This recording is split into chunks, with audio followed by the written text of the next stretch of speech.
Doctor DY. Patil शैक्षणिक संकुल गारगोटी इथं आज आपण शिक्षण विभाग पंचायत समिती उदरगड मार्फत समृद्ध शिक्षक अभियान सुरू आहे आणि त्या अभियानाअंतर्गत महिला शिक्षक आत्मभान जागृती शिबिर आयोजित केलेले आहे. या शिबिरासाठी इथं उपस्थित असलेले विचारमंचावरचे माननीय अध्यक्ष, आत्ता ज्यांचा सत्कार केला ते मेंगाणे सर, इथं आणखी अनेक मान्यवर उपस्थित आहेत आणि माझ्या सर्व भगिनींनो, बंधूही आहेत काही.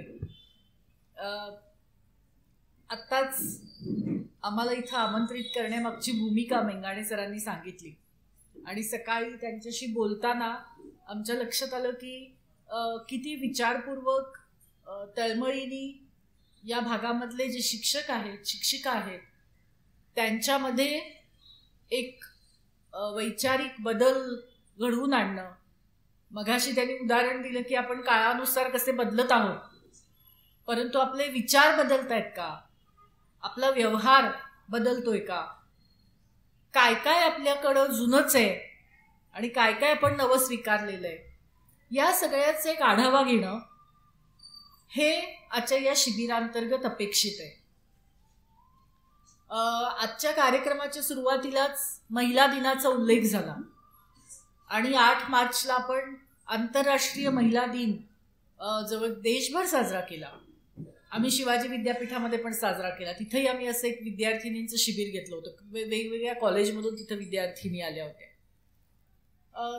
8 मार्च हा जो आंतरराष्ट्रीय महिला दिन आहे, त्या दिनानिमित्त दरवर्षी जगभरामध्ये स्त्रिया काय करतात, कशासाठी आहे तो दिवस, तर त्या दिवशी जगभरातल्या स्त्रिया, स्त्री संघटना एकत्र येतात, एकमेकांना भेटतात, वेगवेगळे कार्यक्रम आयोजित करतात आणि त्या कार्यक्रमांमधून खरं तर मागच्या वर्षभरामध्ये, गेल्या काही काळामध्ये आणि मागच्या वर्षभरामध्ये काय काय घडलं, स्त्रियांच्या दृष्टीने काय काय चिंताजनक गोष्टी घडलेल्या आहेत, स्त्रियांनी काय काय अचीव केलंय, कोणतं यश साध्य केलंय, मुलींना, स्त्रियांना सुरक्षित जगता येईल का, याच्याबद्दल चर्चा होते.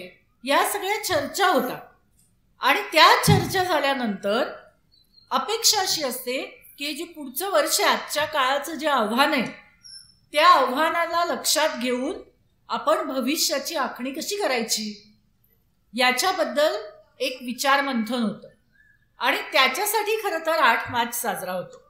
त्याचा उल्लेख नंतर येणारच आहे, पण सुरुवात मला काही गोष्टींनी करायची. मला असं वाटतं की मला जो वेळ दिलेला आहे त्या वेळामध्ये खूप अपेक्षित नाही आहे की खूप वेळ, खूप मोठा आढावा घेणं शक्य आहे, पण काही ठळक गोष्टी मला तुमच्यासमोर पुन्हा एकदा आठवण करून द्यायच्यात की आज आपण इथं जमलेल्या स्त्रिया आहोत. 2022 मध्ये कुठून कुठपर्यंत पोचलोय याचा जरासा अर्धा वेळ मी धावता आढावा घेणार आहे. तुम्हाला एक फोटो दाखवते.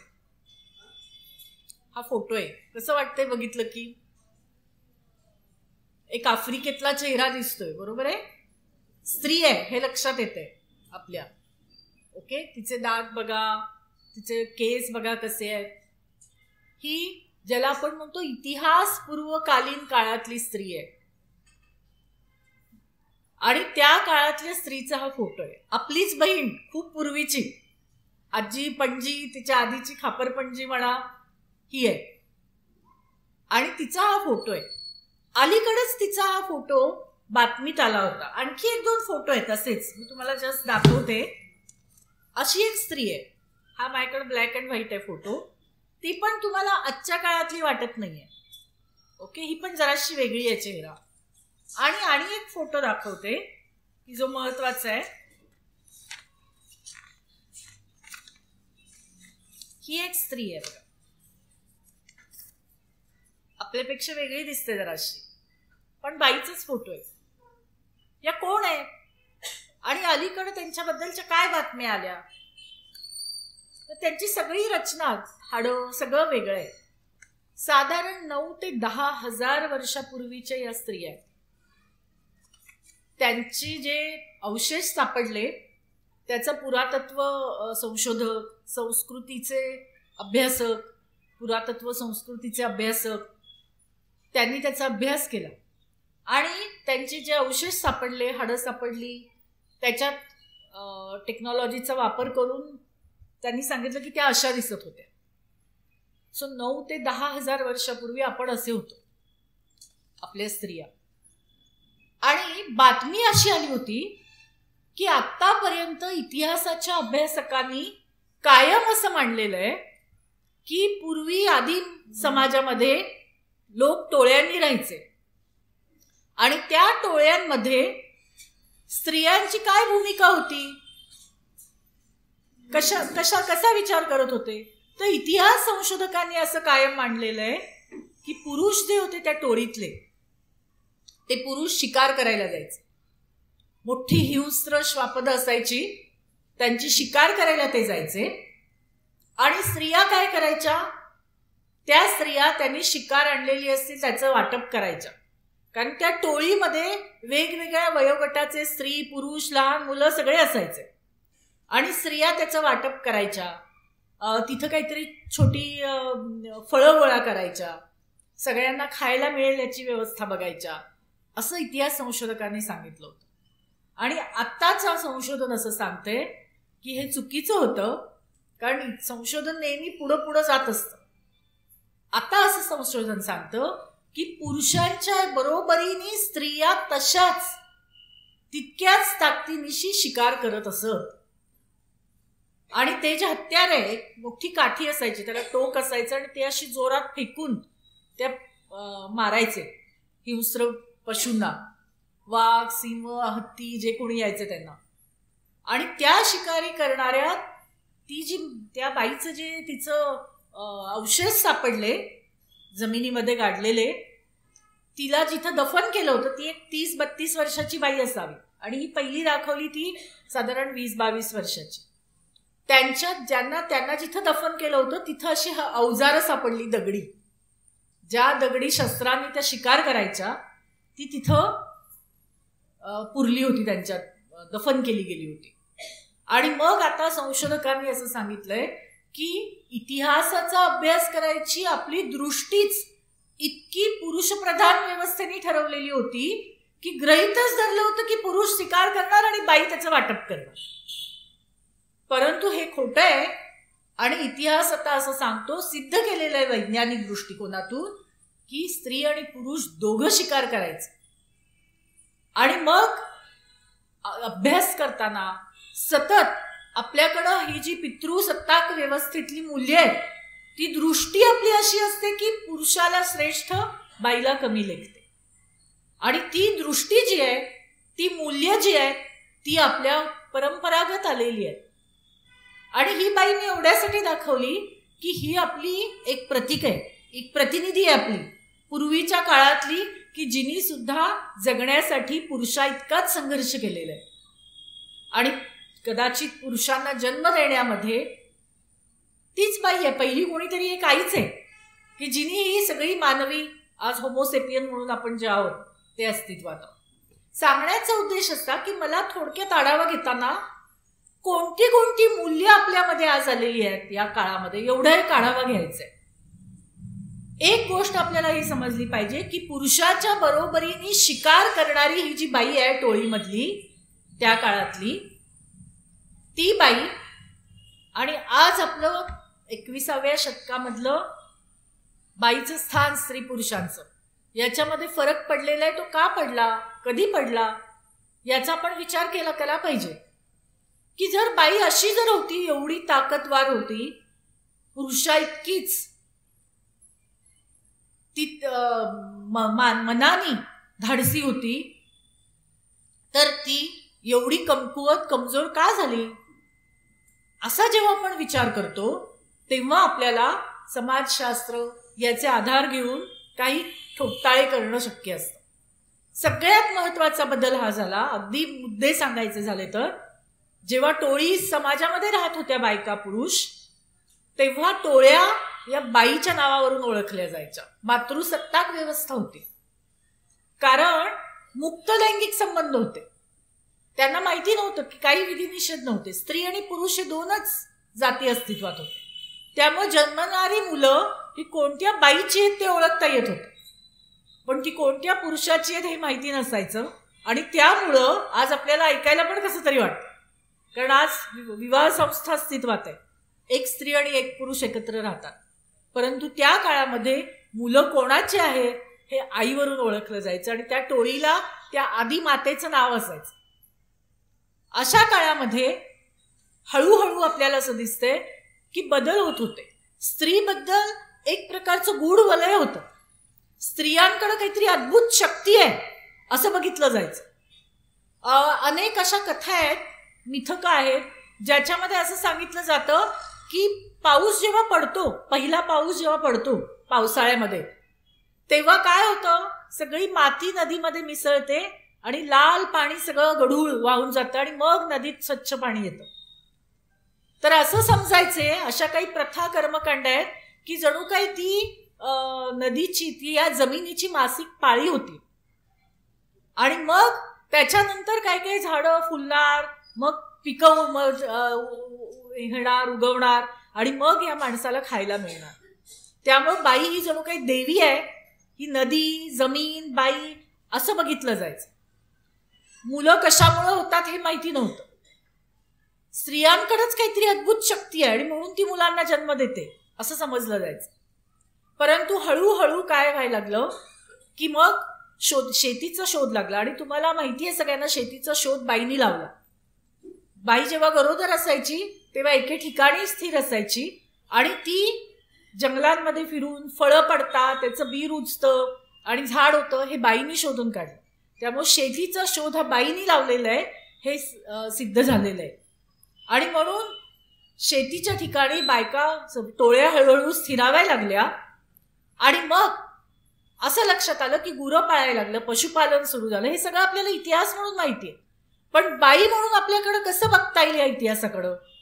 तर मग लक्षात आलं की हळूहळू अन्नधान्याचं उत्पादन वाढलं, खाजगी मालमत्ता वाढायला लागली. कष्ट, पूर्वी काय करायचे, दोन टोळ्या एकमेकांना युद्ध करायची. जी जेती टोळी असायची ती हरलेल्या टोळीतल्या सगळ्यांना ठार मारून टाकायची, कारण त्यांना खायला कोण घालणार पकडून. पण हळूहळू त्यांना गुलाम बनवून त्यांच्याकडून कष्ट करून घ्यायचं, शेती करून घ्यायची, जास्त उत्पादन मिळवायचं, अशी पद्धत सुरू झाली. आणि मग जेव्हा माणसाकडं मालमत्ता येते तेव्हा माझ्यानंतर या मालमत्तेचा वारस कोण असा प्रश्न तयार होतो. आणि मग असं वाटायला लागलं की माझ्यानंतर जर माझा वारस माझ्या रक्ताचा असायला पाहिजे तर तो माझाच मुलगा आहे हे माहिती पाहिजे. आणि म्हणून लैंगिक व्यवहारांवर बंधनं आली खूप. पूर्वी वेगवेगळे कोणाशीही संबंध असायचे, हळूहळू रक्ताच्या नात्यांमधले संबंध बंद झाले. दोन टोळ्यातले हळूहळू लोक जे होते ते एकमेकांना मारणं बंद झालं. आणि आपल्याला आढळतं की शेतीचं उत्पादन खूप प्रचंड वाढलं. आणि या सगळ्या काळामध्ये आपल्याला असं लक्षात येतंय की बाईवरची बंधनं वाढली. विवाह संस्था अस्तित्वात आली मधल्या काळामध्ये. का तर स्त्रीचे एकाच पुरुषाशी संबंध असतील तर तो आपलाच मुलगा आहे, आपलाच वारस आहे हे कळेल आणि आपली मालमत्ता आपल्या वारसाकडे जाईल. त्याच दरम्यान भारतामध्ये जाती व्यवस्था अस्तित्वात आली. जाती टिकून ठेवण्यासाठी बायकांना एकाच जातीत लग्न केलं पाहिजे अशी बंधनं आली. आणि मग मला असं आपल्याला आढळतं की स्त्रिया हळूहळू हळू त्यांच्यावर बंधनं आली.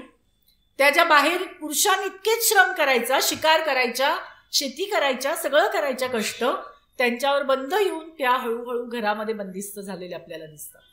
आणि म्हणून बाईच्या आजचं जे सगळं स्थान आहे, आज आपण जे प्रत्येक ठिकाणी पुरुष सत्ताक मूल्यांशी संघर्ष करत आलेलो आहे, त्याचं मूळ तिथं आहे की इथून समाजामध्ये बायका समाजातून घरात बसल्या. आणि मग आपल्याला आठवते की सगळी धर्मसंस्था अस्तित्वात आली. धर्माच्या माध्यमातून जगातले सगळे धर्म जे आहेत ते सगळे धर्म पुरुषांनी लिहिलेले आहेत. कुठलाही धर्म बघा ते बाईंनी लिहिलेले नाही, कारण कुठलाही बाई जर धर्म ग्रंथ लिहित असती तर तिने असं लिहिलं असतं का की बाई पापी आहे? बाई जर धर्मग्रंथ लिहित असती तर तिने असं लिहिलं असतं का की बाईला शिक्षण देऊ नका, तिला ती पापिणी आहे, तिच्यामुळं पाप वाढतं जगात, तिला घरामध्ये बसून ठेवा, तिला कुठलंही माणसासारखं जे आयुष्य देऊ नका, असं कधीच लिहिलं नसतं.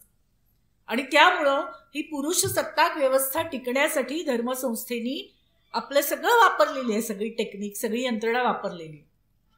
आणि आपल्याला आज जे सगळं दिसतंय, बायका कर्मकांडांमध्ये आणि रूढी परंपरांमध्ये, अंधश्रद्धांमध्ये अडकलेले आहेत, ते सगळं मूळ तिथं आहे. आणि शतकानुशतक हे आपल्यावर इतकं लादलं गेले विचार, इतके रुजवले गेले की बाईच स्वतःला कमी समजायला लागली. आता माझी ओळख करून देताना सांगितलं, कॉम्रेड पानसरेंचा उल्लेख झाला सकाळी. ते नेहमी एक उदाहरण द्यायचे.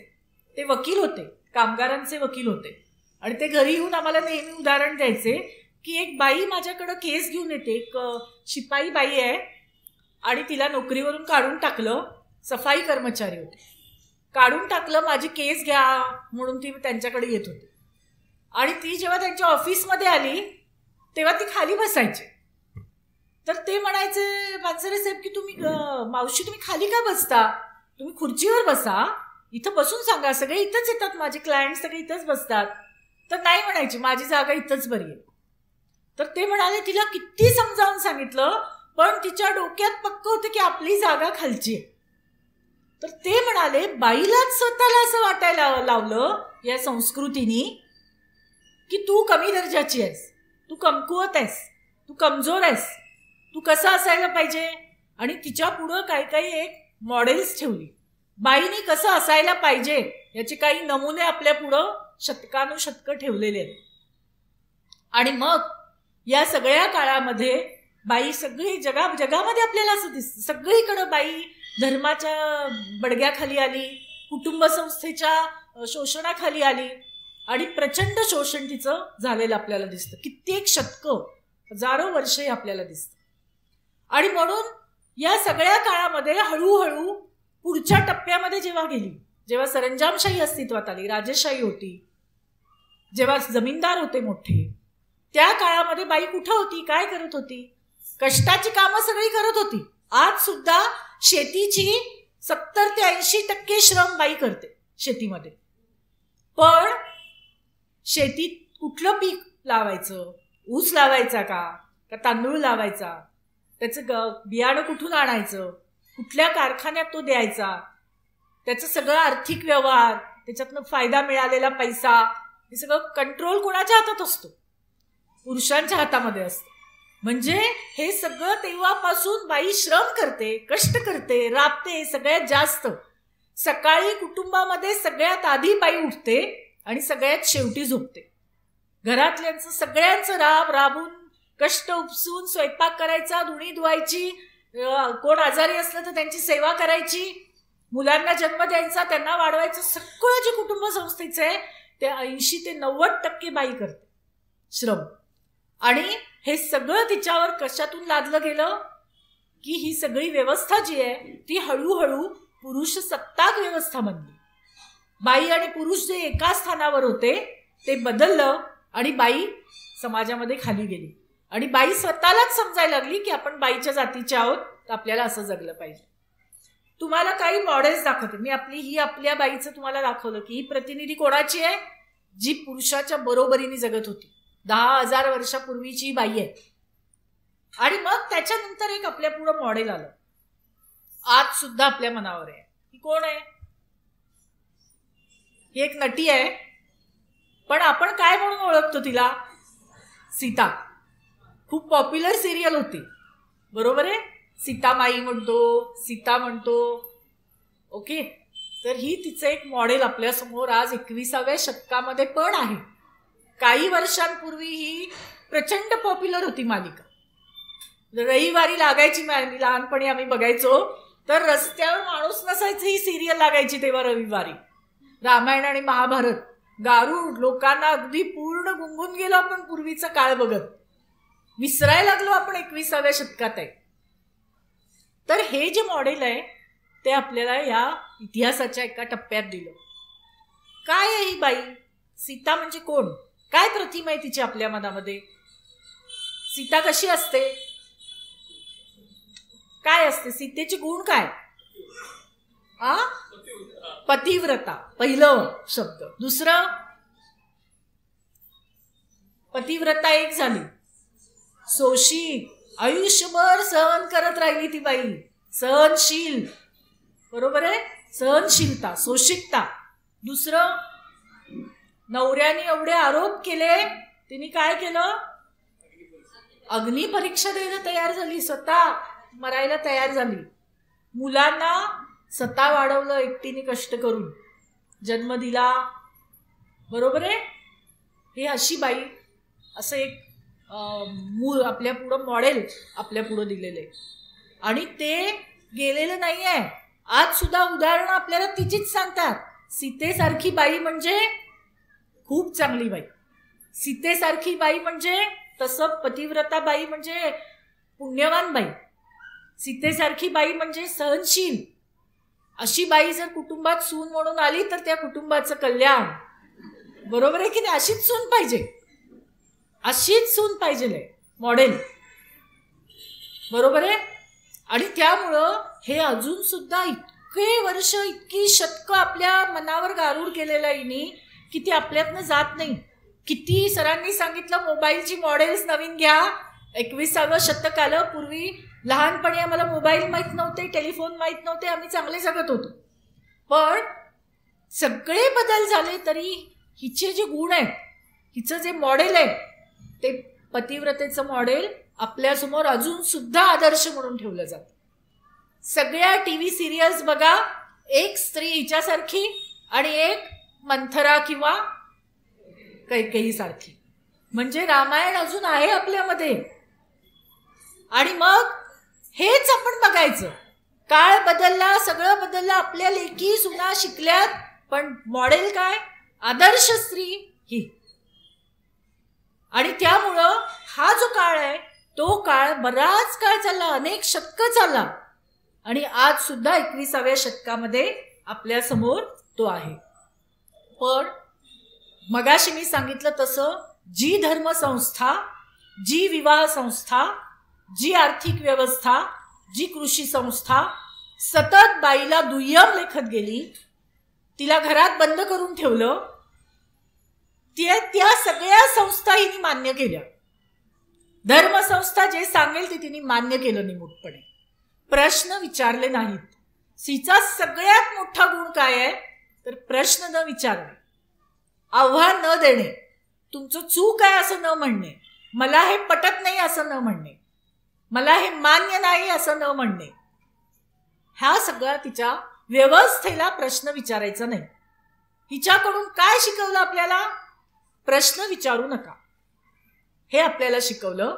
त्यामुळे हे मॉडेल आपल्या समोर अत्यंत प्रभावीपणे आलं. आणि मग ह्याच धर्मसंस्थेनं पिचून पिचून बाई, तुम्हाला माहिती आहे सगळं, शिक्षिक आहे तुम्ही, की कानावर काय पडायचं नाही, गायत्री मंत्र सुद्धा पडला नाही पाहिजे बाईच्या, शिक्षणाचं नाव सुद्धा बाईने घेतलं नाही पाहिजे, पापी आहे ती, त्यामुळे तिला शिक्षणाची गरज नाही. विधवा झाली तर कसं ठेवायचं, लहानपणापासून कसं वाढवायचं, लहान असतानाच पाळी व्हायच्या आधी लग्न कसं करून द्यायचं, हे सगळं आपल्या समाज व्यवस्थेने धर्मव्यवस्थेच्या नावाखाली भरपूर वर्ष ती चौकट पाळली. आणि मग एक बाई आली, पुढचं मॉडेल आपल्या, ते मॉडेल हे आहे. हिने आपल्याला काय शिकवलं?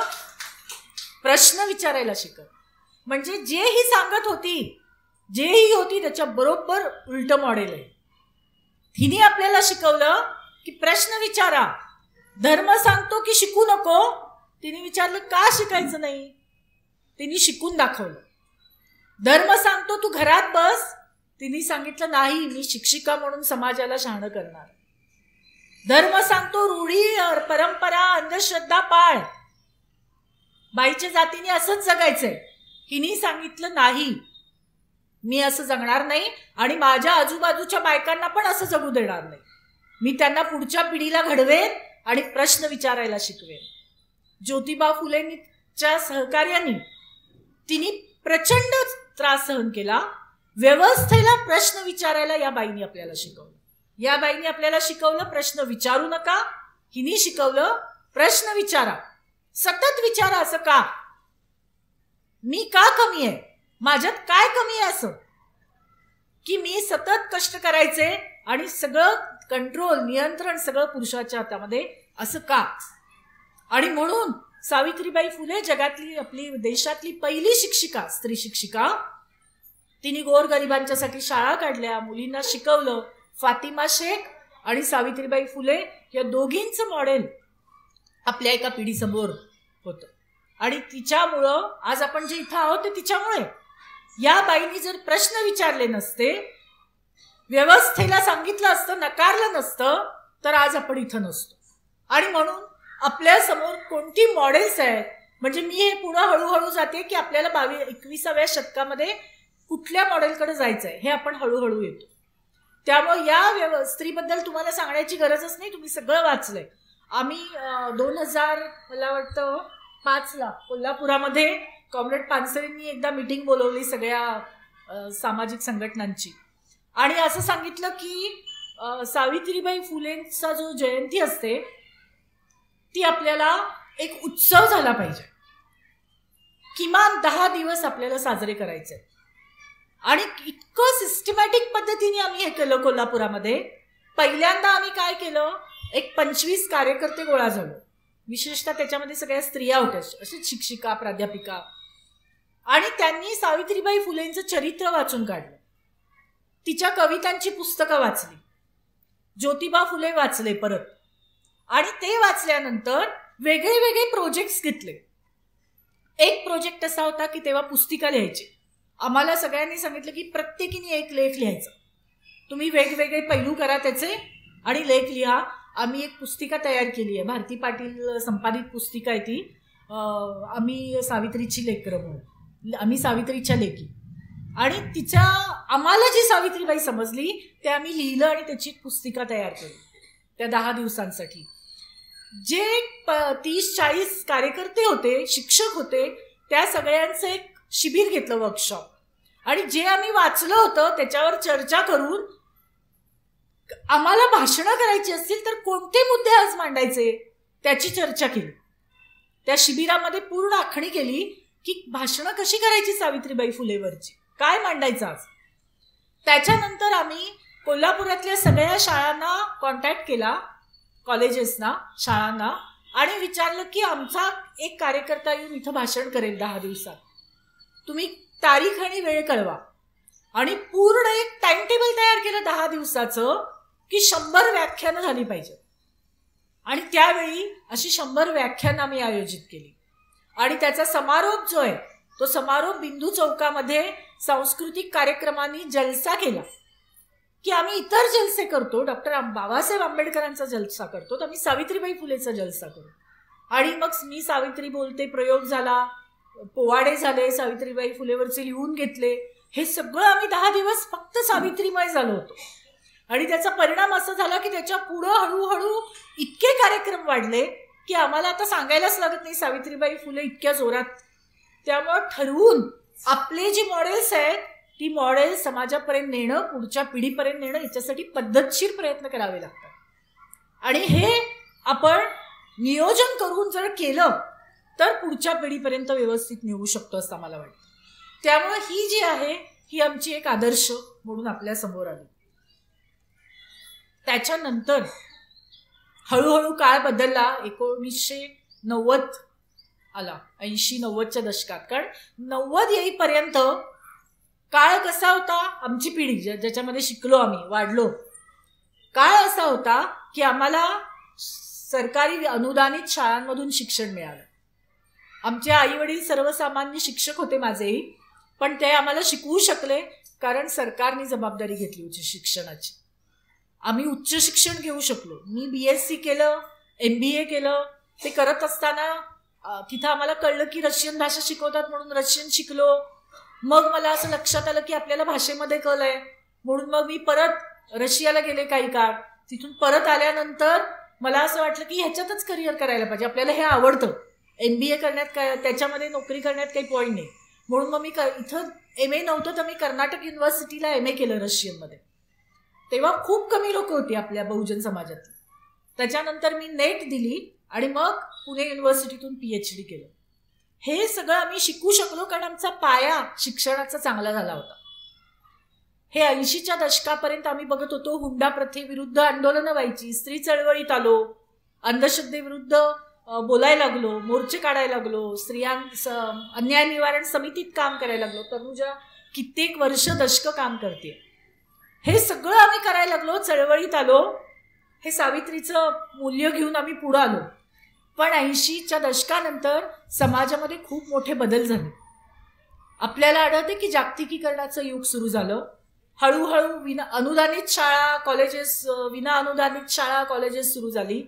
शिक्षणाचं खाजगीकरण व्हायला लागलं, दर्जा घसरला आणि आपल्याला असं दिसतंय की 1990 नंतर प्रचंड बदल या समाजामध्ये मूल्य व्यवस्थेच्या पातळीवर झाले. आणि मग मी तो फोटो आणलेला नाही आहे कारण त्याचं आपल्याला सगळ्यांना चित्र माहिती आहे. आपले मॉडेल्स कोण बनले, आजच्या तरुण मुलींचे मॉडेल कोण आहे?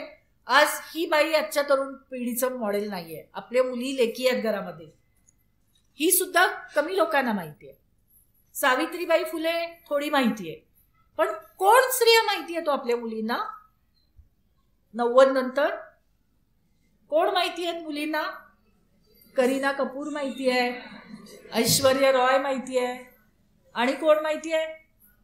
माधुरी दीक्षित माहिती आहे. आपल्या समोर मीडियातून काय आलं? ही आदर्श स्त्री, ही आधुनिक स्त्री, असं असायला पाहिजे. तिने दिसायचं कसं? गोरं असलं पाहिजे, रंग गोरा चांगला. आपल्या देशात ऍक्च्युली काळा रंग आहे आपला, नॉर्मल नैसर्गिक. आपण गव्हाळ वर्णाचे आहोत, पण चांगला रंग कोणता? गोरा. डोळे कसे पाहिजेत? सगळ्यात सुंदर डोळे ऐश्वर्या रॉयचे, बरोबर आहे. त्याच्यानंतर उंची किती पाहिजे, केस कसे पाहिजेत, कॉस्मेटिक्स कसे खरेदी करायचे, ब्युटी पार्लर्स गल्लोगल्ली उभे राहिले. आपल्या मुली ब्युटी पार्लर नसताना कल्पनाच करू शकत नाही. तरुण मुली इतकं त्यांना रोज जावं लागतं. तुम्हाला माहितीये, बाजारीकरण म्हणतात त्याला. आणि स्त्री एक वस्तू बनली. जसं शिक्षण वस्तू बनलं, विक्री व्हायला लागली. ज्याच्याकडे जास्त पैसा तो जास्त चांगल्या उच्च संस्थेमध्ये शिक्षण घेतो, ज्याच्याकडे पैसा नाही तो गरीब, तो साधं शिक्षण घेतो साध्या शाळेमध्ये. हे सगळीकडं शिक्षणाचं जसं बाजारीकरण झालं, स्त्री स्वतःच, माणूस स्वतःच एक वस्तू बनला. आणि हे जे आपल्या समोर मॉडेल्स दिली सगळी, करीना कपूर असेल किंवा आणि कोण असेल, ती सगळी मॉडेल्स या व्यवस्थेनी, भांडवली व्यवस्थेनी आपल्या समोर उभी केली. आणि आपल्याला सांगितलं की तुम्ही यांच्यासारखं दिसलं तरच तुम्ही आधुनिक आहात, आणि तसं दिसलं नाही तर आपल्यात काहीतरी कमी आहे, आपण मागासलेलो आहोत, आपण सुंदर दिसत नाही. आत्मविश्वासाचं पूर्ण खच्चीकरण या काळामध्ये झालेलं आपल्याला दिसतं. तुमच्याकडं पैसा असेल तर तुम्ही तो वापरा. ते इतक्या टोकाला गेलंय की एका बाजूला विवाह, लग्न म्हणजे पवित्र आहे, आपल्या धर्माने सांगितलंय, आणि दुसऱ्या बाजूला आज लग्नाच्या आधीचे तुम्ही कमर्शियल खर्च बघा, फोटोग्राफीचे खर्च बघा, मेकअपचे चार्जेस बघा. 5-5, 10-10 हजार खर्च करून मेकअप केला जातो, मेहंदी काढली जाते. हे काय आहे? आणि आपण एक वस्तू बनलो. तुम्ही जाहिराती बघा, गाडीची, कारची खरेदी करायची असेल त्याच्या शेजारी एक सुंदर बाई उभी केली जाते. पुरुषाला दाढी करायची आहे, त्याचं रेझरची जाहिरात करायची तर बाई लागते, तिचं शरीर लागतं. परफ्यूम पाहिजे चांगला वास येण्यासाठी आपल्या शरीराचा, तर बाईला आकर्षित, लगेच बायका आकर्षित होतील जर तुम्ही हे परफ्यूम वापर. उद्देश काय? तर बाईचं शरीर ही वस्तू बनलेलं आहे. आणि आपण ह्या करोडोंची बिझनेस आहे कॉस्मेटिक इंडस्ट्री, जे आपण छोटं छोटं खरेदी करतो, मुली खरेदी करतात. ह्याच्या आय लायनर असतील किंवा आणि बरेच असतील वस्तू छोट्या, त्याची करोडोंची, अब्जावधी रुपयांची उलाढाल होते या कंपन्या करतात, ब्रँड. आणि आपल्याला का असं सांगितलं जातं, तुम्ही ड्रेस, फॅशन बघा, तुम्ही मुलींच्या आजच्या फॅशन्स बघा, हे आपल्या समोर आणलं जातं व्यवस्थेकडून. आज मी परवा काल आपली सलवार घालून गेले खूप दिवसांनी, तर मुलींना असं माझ्या हाताखाली ज्या काम करते त्यांना असं वाटलं की हे आउट ऑफ फॅशन आहे. तुम्हाला आजची फॅशन, आज आधुनिक चांगलं वाटायचं असेल तर काय घातलं पाहिजे हे टेक्स्टाईल इंडस्ट्री ठरवते, ब्रँड ठरवतात. बाईला मग वाटतं की साडी असली नेसली तरच आजच्या काळातली वाटते. आपल्याला हे मानसिक बदल घडून आणतात. आजपर्यंत आपल्याला वाटायला होतं की तुम्ही हे कपडे घाला, हे सण. आज 6 महिने तुम्ही हाय हिल्स वापरता, मग ते ठरवतात इंडस्ट्री की आता ही आउट ऑफ फॅशन करायची. तुमच्याकडे असलं तरी तुम्ही वापरत नाही. नवीन आलेल्या ब्रँड आणि तशा पद्धतीने मुली वापरतात. हे सगळं आपल्याला कळत नाही, इतकं आपल्यापर्यंत आणलं जातं मीडियातून. आणि त्यामुळं आपल्यासमोर जी मॉडेल्स ठेवलेली आहे ती मॉडेल्स ही आज शरीर बाईचं ही वस्तू बनवणारी मॉडेल्स सगळ्या नट्या आपल्यासमोर आणलेल्या आहेत. आणि त्या केवळ असं स्वतः पैसे कमवतात असं नाही, त्या मूल्य काय देतात. सावित्रीबाई फुले आपल्याला असं शिकवत होती की आतून बाहेरून आपण चांगलं असलं पाहिजे, आपण समाजाचं भलं केलं पाहिजे, आपण प्रेम केलं पाहिजे, प्राण्यांवर पण प्रेम केलं पाहिजे, सगळ्या जाती धर्मातल्या लोकांवर प्रेम केलं पाहिजे, प्रेम करुणा हे शिकवत होते. आज काय शिकवतात ही मॉडेल्स आपल्याला की पैसे मिळवायचे असतील तर आम्हाला जे शरीर दिलंय निसर्गाने ते दाखवायला आमची काही हरकत नाही. पैसे मिळत असतील, आम्हाला जर पॉप्युलर होत असू, आम्ही सेलिब्रिटी बनत असू तर आम्ही ठरवू आमचं शरीर दाखवून पैसे मिळवायचं, तर आमचा मार्ग आहे. हे एक मूल्य आहे. आणि ते मूल्य आपण जरी आज इथं साध्या आहोत सगळ्या, पण आपल्या पुढच्या पिढ्यांपर्यंत ते खूप पोचलेलं आहे. आपल्या लहान मुली जे आहेत ते टीव्ही मधून तेच घेत आहे. सावित्रीबाई किती वेळा येते आणि करीना कपूर किती वेळा येते बघा आपल्या मुलांसमोर. आणि म्हणून मूल्यांच्या पातळीवर आपण क्लिअर असलं पाहिजे, स्पष्ट असलं पाहिजे की आपल्याला काय पाहिजे. आणि म्हणून त्याच्यानंतरच आम्ही शोधत होतो की मग आजच्या मुलींना आपण कुठलं मॉडेल सांगायचं, कोणासारखं व्हा असं सांगायचं, कोण आहे असं आपल्या समोर. सावित्रीबाई फुले सांगितलं तर ते म्हणतात की त्या काळातली आहे. आज आजच्या काळात कोणी आहे की नाही असे की जे आपल्याला या सगळ्या प्रोसेसमध्ये स्त्रीचा स्वाभिमान, तिचा आत्मसन्मान, आपण स्त्री आहोत म्हणजे खरं तर अभिमान असला पाहिजे की आपण मुलांना जन्म देतो, निसर्गामधला एक महत्वाचा घटक आहे, आपण निम्मे नागरिक आहोत 50%. याचा अभिमान, स्वाभिमान बाळगण्यासाठी कोण आहे आपल्या समोर आज. आणि मग अलीकडेच 2-3 दिवसापूर्वी आम्ही काल म्हणत होतो की कोणते फोटो आपण घेऊया, तर मी असं म्हटलं त्यांना की हा एक फोटो आमच्या समोर आहे अजून सुद्धा, की अशी एक जिवंत हाडामासाची बाई आहे, ती राजकारण करते, समाजकारण करते, समाजासाठी, नर्मदा आंदोलनासाठी स्वतःचं कुटुंब घर सोडून बाहेर पडली. आणि तुम्ही काही एक फिल्म आहे, आम्ही शिवाजी विद्यापीठामध्ये आमच्या विभागामध्ये दृष्टी हा उपक्रम चालवतो, उत्तमातले उत्तम चित्रपट दाखवतो तिथं आम्ही. त्याच्यामध्ये मागच्या वर्षी कोरोना सुरू व्हायच्या जस्ट आधी लकीर के इस तरफ म्हणून एक सिनेमा आहे, डॉक्युमेंटरी आहे, माहितीपट आहे, तो जरूर दाखवा तुमच्या संस्थेतर्फे सगळ्या शिक्षकांना. असं वाटत होतं आम्हाला की नर्मदेचं आंदोलन तेव्हा एक क्रेज होती, तरुण लोक, बुद्धिजीवी लोक जायचे, नोकरी धंदे काम सोडून तिथं जाऊन घाटीत जाऊन राहायचे. आणि मग वाटायला लागलं की हे फेल्युअर झालं, काय झालं पुढचं. पण त्या माहितीपटातून आम्हाला असं कळलं की आज तिथं काय चालू आहे संघर्ष. आज ही बाई तिथल्या एका छोट्या खोलीमध्ये तिचं ऑफिस चालवते नर्मदा घाटीतल्या. तुम्ही खरंच बघा एक कसं जीवन असू शकते, एक समर्पित स्त्री काय करू शकते, किती टोकाचा त्याग आणि हे करू शकते, काम करू शकते, गोरगरिबांचा विचार किती करू शकते, याचं एक उदाहरण. मी असं म्हणत नाही की ही एकटीच आहे, पण आपल्यासमोर काहीच नाही असं नाहीये. 21व्या शतकामध्ये आपल्याला कोण व्हायचंय, आपली पुढची पिढी, आपल्या विद्यार्थिनींना कोण होऊ द्यायचंय आपल्याला. त्या करीना कपूर बघत वाढणार आणि तशा स्लिम होण्यासाठी जिमला जाणार आणि कमी खाणार आणि नाजूक होणार आणि आपल्याला कमी बांध्याचं व्हायचंय, 0 फिगर व्हायचंय असं विचार करणार आहे का. अशा पद्धतीने सावित्रीबाई फुलेंनी जे आपल्याला एक मूल्य दिली समाजाचा विचार करण्याची, संघर्षाची, ती मूल्य देणारी आजची स्त्री आणि हिच्यासारख्या अनेक याच्या चळवळीमध्ये तरुण मुली आहेत जे तिथं काम करतायत. अलीकडं मुंबईला एक झाडं तोडायचं प्रकरण झालं. मला वाटतं त्याचं नाव माझ्या लक्षात, आरे आरे. तर मध्ये आम्ही एक हम अगर नहीं उठे तो अशी एक कॅम्पेन घेतली होती. आज आपण आवाज उठवला नाही तर म्हणून अशी एक मोहीम होती आणि सगळ्या देशभरातल्या महिला संघटना एकत्र आल्या आणि आम्ही एक कॅम्पेन चालवलं.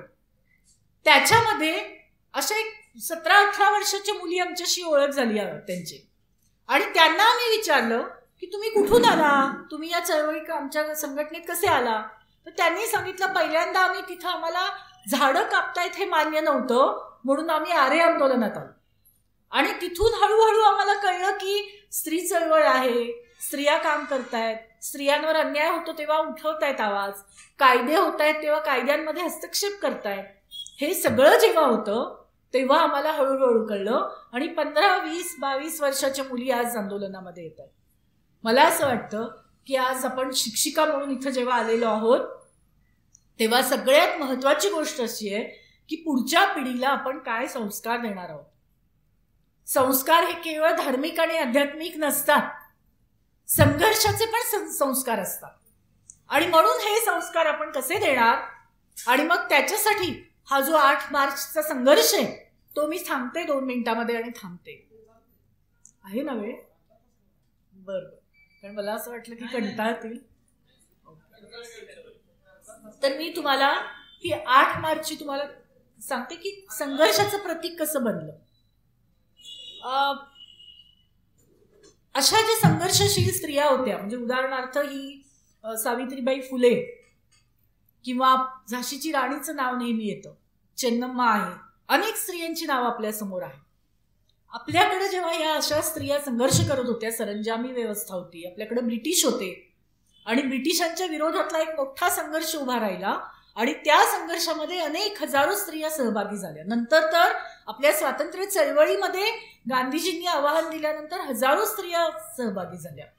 आपल्याला माहिती आहे की भूमिगत राहून काम करणाऱ्या क्रांतिकारक महिला कितीतरी, बंगालमध्ये कितीतरी स्त्रिया ज्यांनी या चळवळीमध्ये सहभाग घेतला. परंतु त्याच वेळी आपल्याला आढळतंय की युरोपमध्ये, अमेरिकेमध्ये स्त्रिया प्रचंड संघर्ष करत होत्या. आपल्याला असं वाटतं की भारतामध्ये स्त्रियांचं असं स्थान होतं, तसं नाहीये. जगभरामध्ये स्त्रिया, मी मगाशी सांगितलं तसं, सगळ्याच धर्मग्रंथांनी असं लिहून ठेवलं होतं आणि त्यामुळं सगळीकडे स्त्रिया आपलं स्थान राहावं शाबूत म्हणून लढत होत्या. युरोपमध्ये झालं काय की अनेक स्त्रिया 19व्या शतकाच्या शेवटी तिथं आपल्याला इंडस्ट्रियल रिव्होल्युशन झालं, औद्योगिक क्रांती झाली आणि त्या क्रांतीनंतर लोकांना, त्या इंडस्ट्रीला कामगारांची गरज होती आणि त्या गरजेमधून स्त्रिया ज्या घरात बसल्या होत्या त्यांना हळूहळू बाहेर काढलं आणि आता तुम्ही कामगार म्हणून पण काम करा, अशा पद्धतीचं एक वातावरण तयार झालं. स्त्रियांना असं वाटलं की आपण कष्टात राहतो, गरिबीत राहतो, आपण आपल्या कुटुंबासाठी राबलं पाहिजे म्हणून स्त्रिया घरामधलं पण काम करायच्या आणि कारखान्यात जाऊन पण काम करायच्या. आणि त्या काळामध्ये आपल्याला असं दिसतं काही बायकांच्या डायऱ्या, छोट्या डायऱ्या म्हणजे अगदी चिटोरे असे सापडलेले आहेत, ज्याचा अभ्यास नंतर स्त्रीवादी चळवळीने केला. त्या बायकांनी लिहिलेलं जर वाचलं डायऱ्या तर डोळ्यात पाणी येतं आपल्या. काय लिहिलं असेल त्या बायकांनी त्यांच्या छोट्या छोट्या डायऱ्यांमध्ये? त्यांनी असं लिहिलेलं आहे की मी पहाटे 4 वाजता उठते, घरातलं सगळं आटपते, लहान पोरं काय असतील त्यांचं कसं बसं, त्यांना काहीतरी दूध पाजायचं काय ते करते आणि मग कारखान्यात कामाला जाते. आणि किती तास काम करतात कारखान्यामध्ये? 14 ते 16 तास काम करायचे स्त्रिया. 16 तास कारखान्यामध्ये काम करायचं, तिथून घरात यायचं आणि पुन्हा घरातलं सगळं करून त्या फक्त 2 ते 2.5 तास झोपायच्या. आणि हे बायकांनी लिहून ठेवलेलं आहे. आणि जिथं त्या कामाला जायच्या त्या कारखान्यामध्ये परिस्थिती काय होती? त्या कारखान्यामध्ये प्रचंड शोषण, माणसासारखी वागणूक नाही, त्यांना खायला मिळायचं नाही, त्यांना स्वच्छतागृह नाही, त्यांना मासिक पाळीच्या वेळी काय करत असतील त्या बायका, पाण्याची सोय नाही, काही नाही, फक्त त्यांनी राबायचं, त्यांचे कष्ट त्याचं उत्पादन फक्त यांना पाहिजे. आणि हळूहळू स्त्रियांच्या मधला उद्रेक वाढायला लागला, त्यांना सहन होईना. आणि मग स्त्रिया कामाचे तास कमी करा अशा ज्या चळवळी पुरुषांच्या पण होत होत्या त्या सुद्धा रस्त्यावर यायला लागल्या. आपल्याला असं दिसतं की एक असा 8 मार्च आणि ह्याचं उदाहरण मी मग अशी सांगितलं झाशीची राणीचं 1857 त्याच काळामध्ये युरोपमध्ये बायकांचा मोर्चा झाला मोठा. बुटाच्या कारखान्यामध्ये, कपडे शिलाईच्या कारखान्यामध्ये काम करणाऱ्या स्त्रिया ज्या होत्या त्या रस्त्यावर आल्या आणि कामाचे तास कमी करा, आम्हाला माणसासारखी तिथं वातावरण द्या, आम्हाला जगायचंय, आम्हाला खायला मिळायला पाहिजे, पगार द्या, याच्यासाठी मोर्चा काढला. त्या मोर्चावर प्रचंड अत्याचार झाले, पोलिसांनी दडपशाही केली, मारहाण झाली, अनेक स्त्रिया त्याच्यामध्ये जखमी झाल्या. आणि त्याची सगळी जी माहिती आहे ती जगभरातल्या अनेक स्त्रियांना कळली आणि स्त्रियांनी त्यांना पाठिंबा व्यक्त केला, स्त्री संघटनांनी, त्या स्त्रियांनी. आणि मग हळूहळू जगाला माहीत झालं की स्त्रिया अशा रस्त्यावर येत आहेत. कामगार स्त्रिया, स्त्री कामगार म्हणून काढलेला हा पहिला मोर्चा होता. पहिल्यांदा स्त्रिया रस्त्यावर आल्या कामगार म्हणून, फक्त बाई म्हणून नाही, आणि आपल्या अधिकारांसाठी संघर्ष करायला लागल्या. आणि म्हणून हा मोर्चाची माहिती झाल्यानंतर हळूहळू समाजवादी चळवळीतल्या स्त्रिया सगळ्या एकत्र झाल्या. 1910 साली, तेव्हा रशियामध्ये सुद्धा क्रांतीचं वातावरण होतं. 1910 साली कोपेनहेगनला एक मीटिंग झाली. युरोपमधल्या अनेक स्त्रिया, समाजवादी चळवळीतल्या स्त्रिया तिथं होत्या आणि त्या स्त्रियांनी असा प्रस्ताव दिला की आपण बघतो की फक्त आपल्याच देशात असे प्रॉब्लेम नाहीत, जगातल्या सगळ्या देशातल्या स्त्रियांना असे प्रॉब्लेम्स आहेत, तर आपण किमान एक दिवस असा करूया जगातला, या वर्षातला, की ज्या दिवशी स्त्रिया आपल्या प्रश्नाबद्दल बोलतील, त्यांच्या प्रश्नाची, त्यांच्या परिस्थितीची सगळ्यांना जाणीव होईल आणि अशा पद्धतीचं वातावरण निर्माण व्हावं. स्त्रिया एकमेकांशी संवाद साधतील, जगाला सांगतील की हे आमचे प्रश्न आहेत, आमच्या ह्या मागण्या आहेत, त्यामुळे आपल्या मागण्या ठेवण्यासाठी एक दिवस असावा म्हणून त्यांनी चर्चा केली. आणि तो दिवस कोणता असावा, तर ज्या दिवशी स्त्रिया कामगार म्हणून रस्त्यावर आल्या, संघर्ष करायला लागल्या, दडपशाही सहन केली, घोषणा दिल्या, तो दिवस त्यांनी या स्त्री दिन म्हणून, महिला दिन म्हणून निवडला. आणि जो त्या मोर्चाचा दिवस होता 8 मार्च, तो 8 मार्च हा जगामध्ये एक संघर्ष दिवस म्हणून साजरा करण्याची परंपरा सुरुवात झाली. त्याच्यानंतर 1917ला रशियामध्ये क्रांती झाली आणि क्रांती झाल्यानंतर समाजवादी राष्ट्रांनी स्त्रियांना सगळे ते अधिकार दिले जे पुरुषांसाठी होते. त्यांच्या संविधानाने त्यांनी सांगितलं की काम करणं कंपल्सरी आहे, शिक्षण कंपल्सरी, शिक्षण काम कंपल्सरी आहे. आणि एक महत्वाची गोष्ट तिथं झाली जी जगाला दिली रशियन क्रांतीने. ती गोष्ट अशी आहे की आज सुद्धा आपल्याला जर प्रगती करायची आहे बाईची, तर सगळ्यात अडथळा येणाऱ्या ज्या गोष्टी आहेत त्या गोष्टींची नोंद रशियन क्रांतीने घेतली. आज आपल्याला समजा जाऊन शिक्षण घ्यायचे पूर्ण वेळ, आज आपल्याला नोकरी करायची आहे पूर्ण वेळ, तर अडथळा काय असतो? अडथळा असतो कुटुंबाची जबाबदारी, घरकाम, जे लिंगभेदावर आधारित आहे. पुरुषाचं काम, बाईचं काम वेगळं केलेलं आहे समाजाने. त्यामुळं सगळ्यात पहिली अडचण असते की घरकाम कोण करणार, स्वयंपाक कोण करणार, कपडे कोण धुणार, भांडी कोण घासणार, लहान मुलाला कोण सांभाळणार. हे प्रश्न सुटले नाही तर बाई घराबाहेर पडून पूर्ण वेळ शिकूच शकत नाही पुरुषासारखी. तेव्हा क्रांतीनंतर कॉम्रेड लेनिन होते, त्यांच्याशी चर्चा, त्यांचा एक इंटरव्ह्यू आहे, खूप सुंदर आहे. आणि तेव्हाच्या क्लारा झेटकिन आणि रोझा लक्झेंबर्ग या 2 खूप महत्वाच्या स्त्री आहेत. तेव्हा चर्चा झाल्यानंतर लेनिननी असं सांगितलं की आपण हे प्रश्न कसे सोडवू शकतो त्याची चर्चा करूया. पहिली गोष्ट घरकामाचा विचार करूया. त्यांनी असं सांगितलं की बाई घरात काय करते, तर कपडे बाई धुते घरातले, तर सार्वजनिक लॉन्ड्र्या तयार करा, खूप स्वस्तामध्ये. जर गल्लोगल्ली लॉन्ड्री असेल जिथं आपल्या घरातले कपडे धुवून वाळून आणता येतील अशी सोय अगदी स्वस्तामध्ये झाली तर बाईचा तो वेळ वाचेल. त्यामुळं सार्वजनिक लॉन्ड्रीज तयार करणे. स्वयंपाक बाईचा खूप वेळ जातो. सार्वजनिक मेस तयार करणं. जर आपल्याला अगदी चांगलं सकस साधं चांगलं अन्न स्वस्तामध्ये जर आपल्या आजूबाजूला मिळालं तर आपण पूर्ण वेळ स्वयंपाक करत बसू का प्रत्येक बाई? नाही बसणार. त्यामुळं अशा मेस, सार्वजनिक भोजनगृह तयार केली. बायकांसाठी लहान मुलं ही जबाबदारी असते. तर त्यांनी असं सांगितलं की लहान मूल ही सरकारची जबाबदारी आहे, कारण हे आपल्या देशाचे भावी नागरिक आहेत. तेव्हा त्याची जबाबदारी लहान मुलाची फक्त बाईची किंवा कुटुंबाची नाही, सगळ्या देशाची जबाबदारी आहे. तर लहान बाई जर कामाला जायची असेल, शिकायची असेल, तर प्रत्येक ठिकाणी लहान मूल सांभाळणारं शिशुगृह तयार करा. तिथं जर मोफत शिशुगृह असेल तर बाई त्या मुलाला तिथं ठेवेल, त्याची चांगली काळजी घेतली जात असेल तर बाईच्या मनातला अपराधी भाव, आपलं मूल सोडून जातोय त्याबद्दलचं दुःख, हे सगळं जाईल आणि बाई तो वेळ शिक्षणासाठी वापरेल. आणि तुम्हाला माहितीये की जवळजवळ 90% निरक्षरता होती त्या देशामध्ये. असे सगळे प्रश्न त्यांनी सोडवले. बायकांसाठी सगळ्यात अडचण होती की शिकलेल्या नव्हत्या, वाचता येत नव्हतं. मोफत साक्षरता मोहीम चालवली. 10 वर्षात 100% साक्षरता केली त्यांनी. आणि एक गोष्ट केली की तंत्रज्ञानाचं शिक्षण बायकांसाठी दिलं.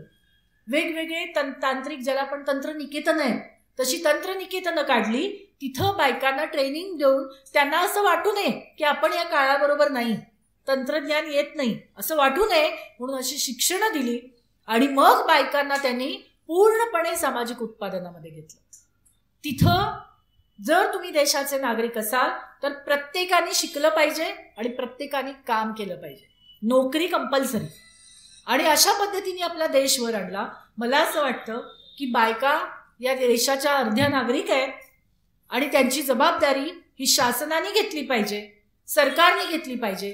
त्यांचं शिक्षण, त्यांच्या या सगळ्या अडचणी, त्यांना बाहेर गेल्यानंतर सुरक्षित वाटत नसेल तर ही सगळी जबाबदारी शासनाची असते, कारण आपण या देशाच्या नागरिक आहोत. परवा आम्ही 8 मार्चला जो शिवाजी विद्यापीठामध्ये जे एक वर्कशॉप घेतलं, त्या वर्कशॉपमध्ये कॉलेजेसमधल्या मुली आल्या होत्या आणि आम्ही त्यांच्याशी खुला संवाद ठेवला होता. त्यांना विचारलं की तुमचे आजच्या मुलीचे प्रश्न काय आहेत. तर सगळ्यात पहिला प्रश्न त्या मुलींनी सांगितला, असुरक्षितता. घरातनं बाहेर पडलं की आम्हाला सुरक्षित वाटत नाही. कोण कधी आम्हाला त्रास देईल, कोण आमच्यावर अत्याचार करेल आम्हाला सांगता येत नाही. आम्ही फिरू शकत नाही स्वतंत्रपणे. आणि मग आमची चर्चा झाली की जर प्रत्येक बाईला जर असुरक्षित वाटत असेल तर त्याची जबाबदारी त्या कुटुंबाची आहे का समाजाची आहे. या समाजामध्ये, आपल्या गावामध्ये, आपल्या शहरामध्ये बाई सुरक्षित फिरते असं वातावरण निर्माण करायची जबाबदारी त्या गावाची, त्या शासनकर्त्यांची. आणि तशी मागणी आपण केली पाहिजे असं आम्ही त्या दिवशी 8 मार्चला चर्चा करून ठरवलं. मला असं वाटतं की आपल्या डोक्यातून जे व्यक्ती आहे, प्रत्येकाला आपल्याला वाटतं की माझेच प्रश्न आहेत, माझाच एकटीचा प्रश्न आहे, माझाच कुटुंबाचा प्रश्न आहे. तसं नाही आहे. हा एक सामूहिक प्रश्न आहे, हा समाजाचा प्रश्न आहे. असं बघून आपण एक सामूहिक चळवळ म्हणून खरं तर उतरलं पाहिजे. आणि स्त्रिया जेव्हा रस्त्यावर येऊन आपल्या मागण्या काढायला लागतात, शासनाला प्रश्न विचारायला लागतात, या स्त्रियांनी, आपले जे मॉडेल्स आहेत या सगळ्यांनी आपल्याला सांगितलं संघर्ष करा, व्यवस्थेला प्रश्न विचारा. असं जर आपण विचारायला लागलो तरच आपले प्रश्न सुटू शकतात आणि या समाजामध्ये आपण सुरक्षित होऊ शकतो. आज 2022 मध्ये जे सगळं वातावरण आहे ते पुन्हा एकदा धर्मसंस्था पुन्हा जागी केलेली आहे. प्रचंड दहशतीचं वातावरण आहे. धर्माधर्मामध्ये द्वेष, विद्वेष पसरवला जातो. एका धर्माचे लोक दुसऱ्या धर्मातल्या स्त्रियांबद्दल त्यांना शिक्षा देण्यासाठी स्त्रियांचा वापर करण्याची शक्यता आपल्याला दिसते. असं झालेलं आहे इतिहासात. त्यामुळे स्त्रिया या माध्यम बनतात बदला घेण्याचे. तेव्हा मला असं वाटतं की आपलं जे धर्मनिरपेक्षतेचं तत्व आहे देशाचं, आपलं जे संविधान आहे ते संविधान टिकवलं, लोकशाही टिकवणं हे आपल्या समोरचं आव्हान आहे. जर लोकशाही असेल, धर्मनिरपेक्षता असेल तरच स्त्रिया सुरक्षित राहू शकतील, हे आपण समजून घेतलं पाहिजे. आणि म्हणून इथून पुढच्या काळामध्ये हा जो धर्माचा सगळा पगडा आहे, आपण विचारलं पाहिजे की कोणता धर्म पाहिजे तुम्हाला.